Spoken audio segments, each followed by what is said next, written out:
موسیقی در یک خم موسیقی ده که در افغانستان اصیل موسیقی ده چې رسمي د افغانستان د رباب په بل مملکتونو نشته. زحمت ډېر غواړي. شپېته چې خرڅوم هغه یو میاشت کار غواړي. 1500 کال دی چې زما پلارونه په شور بازار کې کار کوي.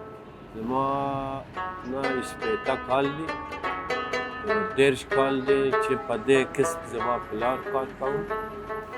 رباب اول مواد چې دي د لرګی دي، بیا صدف دي، تارونه دي، پوستکي دي، اخکر دي، هډوکي دي، تارونه، سیم، شرش دي، ډېر شیونه دي هغه.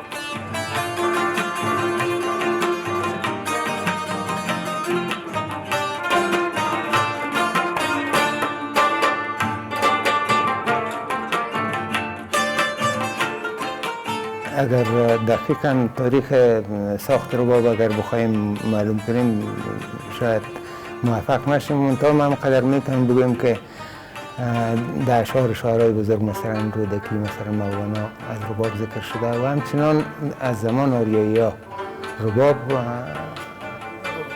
رباب با کمانچه می نواختند و یونانی‌ها با مزراب.